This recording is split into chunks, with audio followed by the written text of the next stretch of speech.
Praise the Lord. ஆண்டவரும் அருமை இரட்சகருமாகிய இயேசு கிறிஸ்துவின் நாமத்தில் நான் உங்களை வாழ்த்துகிறேன். மறுபடியுமாக கர்த்தருடைய பரிசுத்தமுள்ள சன்னிதானத்திலிருந்து கர்த்தருடைய பரிசுத்தமான வார்த்தைகள் மூலமாய் உங்களை சந்திப்பது மிகுந்த மகிழ்ச்சி. இன்றைக்கு காலை வேளையில் தேவனுடைய சமூகத்தில் அமர்ந்து ஜெபித்த பொழுது கர்த்தர் தந்த ஒரு வார்த்தை. இந்த செய்திக்கு தலைப்பு உங்களுக்கு உண்டான கிருபை. அப்போ உங்களுக்கு உண்டான கிருபை அப்படின்னா உங்களுக்கு இந்த கிருபை உண்டா இருக்குதா என்கிறத பாருங்க. ஏன்னா அவனவனுக்கு அளிக்கப்பட்ட கிருபை இருக்கு. அப்போஸ்தலனாகிய பேதுரு மூலமாக கர்த்தர் சில வார்த்தைகளை சொல்லுகிறார். உங்களுக்கு உண்டான கிருபை. இப்போ உங்களுக்கு இந்த கிருபை உண்டா இருக்கிறதா என்பதை கொஞ்சம் உங்களை நீங்களே ஆராய்ந்து பாருங்கள். நான் வாசிக்கிறேன் பாருங்க. ஏன்னா கிருபையை குறித்து நம்ம எவ்வளவோ செய்திகளை கேட்டிருக்கலாம். கர்த்தர் இன்றைக்கு கொஞ்சம் உள்ளே போய் நம்மகிட்ட பேச விரும்புகிறார். நான் வாசிக்கிறேன். 1 பேதுரு 1வது அதிகாரம் 10வது வசனம். 1 பேதுரு 1:10. உங்களுக்கு உண்டான கிருபையை குறித்து தீர்க்க தரிசனம் சொன்ன தீர்க்கதரிசிகள் இந்த ரட்சிப்பை குறித்து கருத்தாய் ஆராய்ந்து பரிசோதனை பண்ணினார்கள். எப்படி? உங்களுக்கு உண்டான கிருபையை குறித்து தீர்க்க தரிசனம் சொன்னவர்கள் இந்த ரட்சிப்பை குறித்து கருத்தாய் பரிசோதனை பண்ணினார்கள். அப்போ உங்களுக்கு உண்டான கிருபை என்று அப்போஸ்தலனாகிய பேதுரு மூலமாக கர்த்தர் சொல்கிற செய்தி என்ன தெரியுமா? விசுவாசத்தின் பலனாகிய ஆத்தும ரட்சிப்பு. பழைய ஏற்பாடு முழுவதும் நீங்கள் வாசித்து பார்த்தால் சரீர ரட்சிப்பை நீங்கள் பார்க்கலாம். நீங்கள் தானியேல் புஸ்தகத்தை வாசிச்சிங்கன்னா இவ்விதமாய் ரட்சிக்கத்தக்க தேவன் வேறு ஒருவரும் இல்லை. அது சரீர ரட்சிப்பை பற்றி தான் நமக்கு அதிகமாக போதிக்கும். ஆனால் புதிய ஏற்பாட்டுக்கு வரும்போது வேதம் சொல்லுது ஆத்தும ரட்சிப்பு.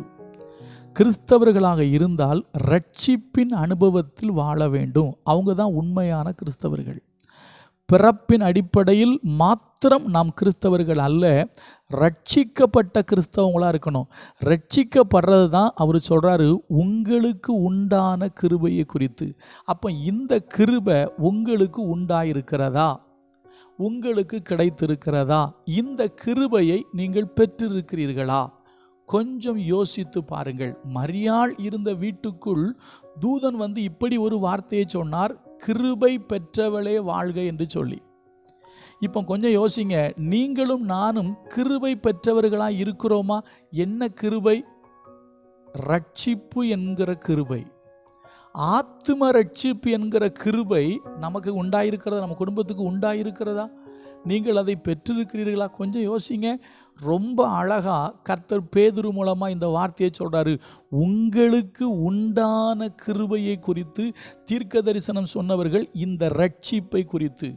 இந்த ரட்சிப்பை தான் உங்களுக்கு உண்டான கிருபை என்று பக்தன் எழுதுகிறார்.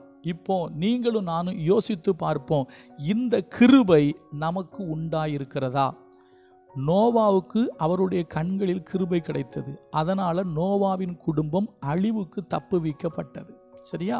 இப்படி வேதத்தில் அநேக தேவ மனிதர்கள் கிருபைகளை பெற்றார்கள். ஆனால் உங்களுக்கு இந்த கிருபை உண்டாயிருக்கிறதா? எந்த கிருபை? ரட்சிப்பு என்கிற கிருபை உண்டாயிருக்கிறதா? கொஞ்சம் நிதானித்து பாருங்க. கிறிஸ்துவின் பிறப்பை கொண்டாடுகிற இந்த காலகட்டத்தில் கிறிஸ்து வந்த நோக்கத்தை முதலாவது புரிந்து கொள்ளுங்கள். கிறிஸ்து நம்முடைய ரட்சிப்புக்காக இந்த உலகத்திற்கு வந்தார். அதில் முதலாவது என்னன்னு கேட்டிங்கன்னா ஆத்தும ரட்சிப்பு.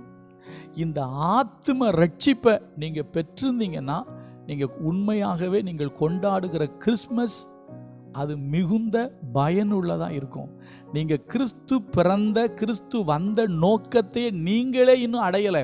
உங்களுக்கே அந்த கிருபை இன்னும் உண்டாகாமல் இருக்கும்போது நீங்கள் எப்படி முழுமையாக கிறிஸ்துவின் பிறப்பை நீங்கள் முழுமையாக நீங்கள் அனுபவிக்க முடியும்? கொஞ்சம் யோசிச்சு பாருங்க. கிறிஸ்து நம்மை ரட்சிக்க வந்தார். அவர் ரட்சிக்க வந்தார். அந்த அவருடைய பிறப்பினாலே நமக்கு ஒரு கிருபை உண்டாகிறது. அந்த கிருபை என்னன்னா ரட்சிப்பு.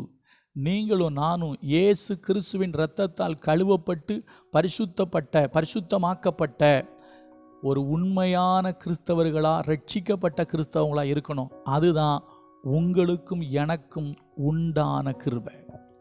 நாளைய தினத்தில் கர்த்தர் நமக்கு என்ன சொல்கிறாரோ அதை தியானிப்போம். கர்த்தர் நல்லவர், அவர் கிருபை நம்மில் என்றும் உள்ளது. God bless you.